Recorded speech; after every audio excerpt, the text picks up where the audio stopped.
विश्रामबाग परिसरातील RCT मॉलजवळ railway प्रशासनाच्या मालकीच्या जागेवरील कारवाई प्रकरणी मनसे आक्रमक झाली आहे।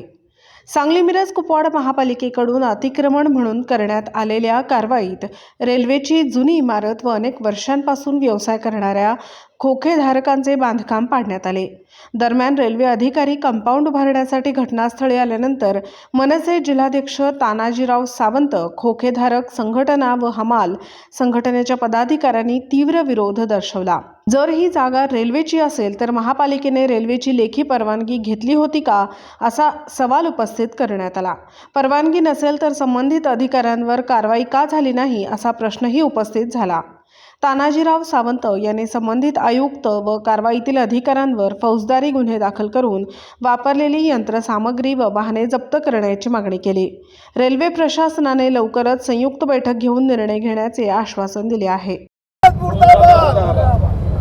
सत्यम गांधी मुर्दाबाद, सत्यम गांधी मुर्दाबाद, खोकी मालक संघटनेचा विजय असो, एकजुटीचा विजय असो। अरे असं कसं देत नाही, घेतल्याशिवाय राहत अरे नाही, असं कसं देत नाही, घेतल्याशिवाय राहत नाही, अरे असं कसं देत नाही, घेतल्याशिवाय राहत सर्व नाही, खोकी मालक संघटनेचा विजय असो।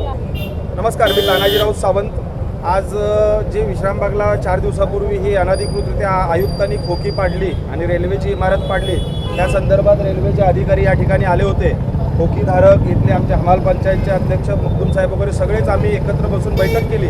या चर्चेमध्ये आम्ही रेल्वेला इथं ताबा घेऊ दिलेला नाही। आज बोर्ड लावायला आले होते, ताबा घ्यायला आले होते, आम्ही घेऊ दिलेलं नाही। आमची पहिली मागणी आहे की आयुक्तांनी इथं बेकायदेशीर कारवाई केलेली आहे। खाजगी जागा आहे आणि रेल्वेची जागा आहे, महापालिकेचा याच्यावरती काही संबंध नाही आहे। दुसरी गोष्ट, सांगलीचा अभिमान मानबिंदू असलेली इमारत, 100 वर्षापासूनची इमारत जी रेल्वेची होती, ती आयुक्तांनी उभं राहून पाडली। आयुक्तांनी 2 उपायुक्त, तर ह्या दोघांवरती पहिली फौजदारी कारवाई करा आणि मग इथं तुम्ही आमच्याशी वाटाघाटी करायला या। आम्ही पुढं काय करायचं काय नाही, तोपर्यंत ही जागा आमची आहे। कारण तुम्ही जर मालक असाल तर गुन्हा दाखल कराल, मालक नसाल तर गुन्हा दाखल करणार नाही। जोपर्यंत गुन्हा दाखल होत नाही तोपर्यंत आम्ही तुम्हाला मालक समजत नाही, असं आम्ही सर्वांनी आज त्यांना सांगितलेलं आहे। आणि त्यांनी परवा मंगळवारी आमची बैठक त्यांच्या सिनियर अधिकाऱ्याशी लावलेली आहे, मंगळवारी, बरोबर ना, मंगळवारी, आणि त्यानंतर त्याच्यावरती निर्णय होईल। पण आमची आज ही ठाम सगळ्यांची मागणी आहे की आयुक्त सत्यम गांधी आणि त्याच्याबरोबर असलेले 2 उपायुक्त यांच्यावरती पहिला रेल्वेने फौजदारी गुन्हा दाखल करावा।